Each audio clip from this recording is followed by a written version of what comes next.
Je m'appelle Léo.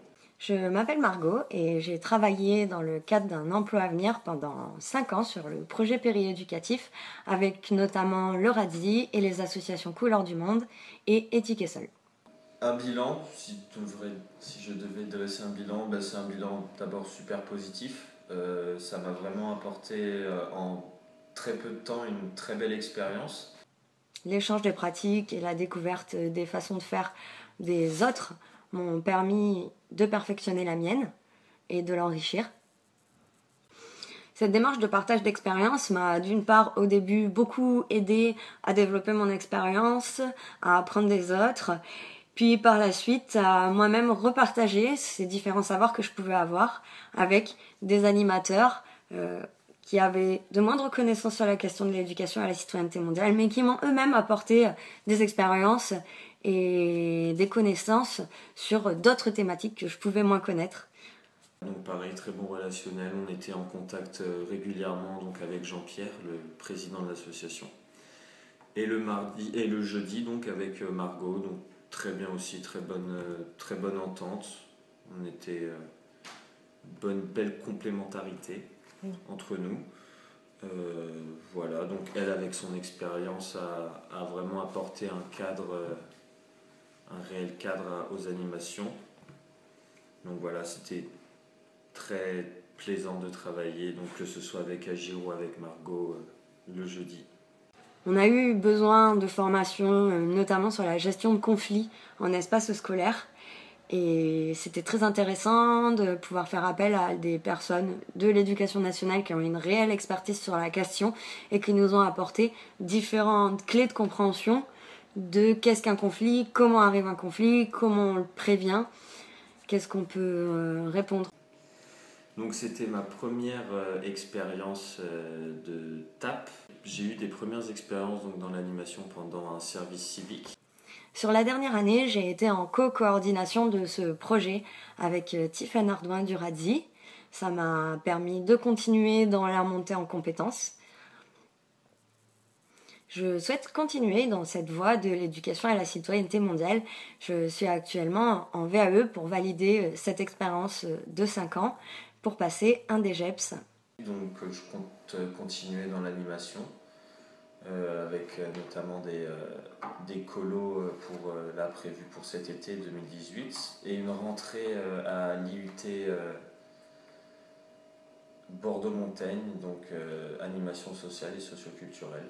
Ça m'a apporté de l'autonomie, on m'a laissé gérer des séances complètes.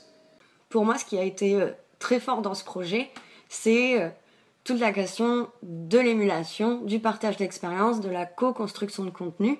C'est vrai que chacun avec nos expériences personnelles et chaque structure avec ses sujets d'expertise, on a pu vraiment échanger et aller assez loin dans ce qu'on a pu proposer, chacun venant en soutien aux autres sur différents thèmes ou différentes pratiques.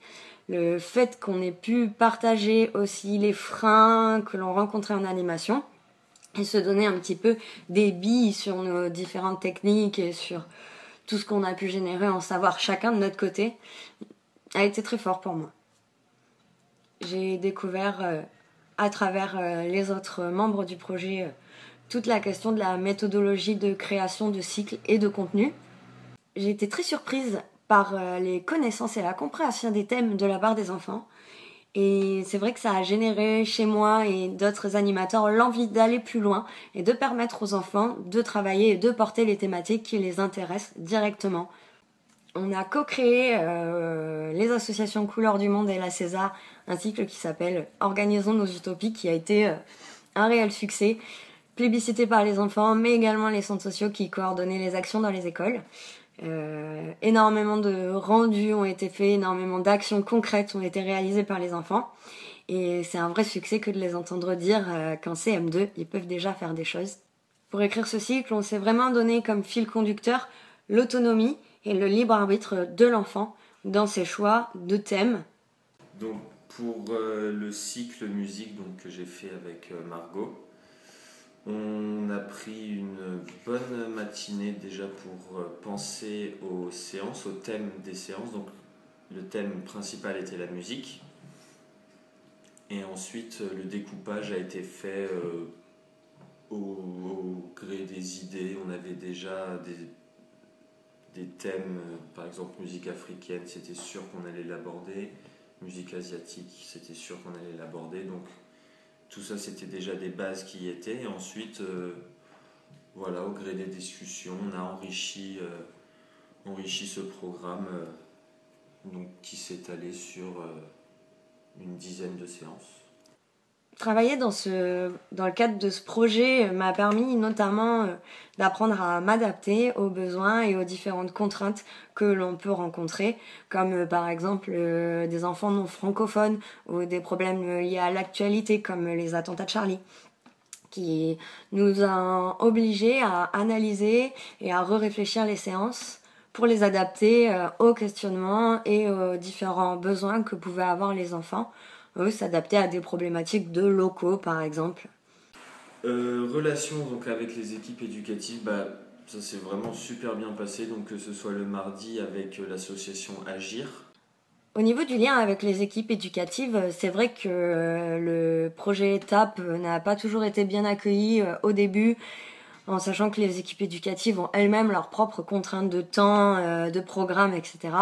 Et qu'elles retrouvaient, il faut le dire, des enfants très fatigués en classe suite à ce changement de rythme. Après 5 ans d'échanges, d'aller vers, de partage des cycles, des contenus et de ce qu'on fait avec les enfants, on a quand même observé une nette amélioration, un intérêt particulier, notamment sur la question des liens possibles entre ce qu'on faisait nous en TAP et le programme scolaire. Je compte me resservir un peu des outils concernant l'éducation à la citoyenneté mondiale et européenne. J'ai énormément apprécié la question des bilans aussi avec les enfants, pouvoir leur donner la parole sur la façon dont ils ont ressenti ces animations, ce qu'ils en ont pensé et même écouter leurs suggestions d'amélioration a été pour moi vraiment enrichissant.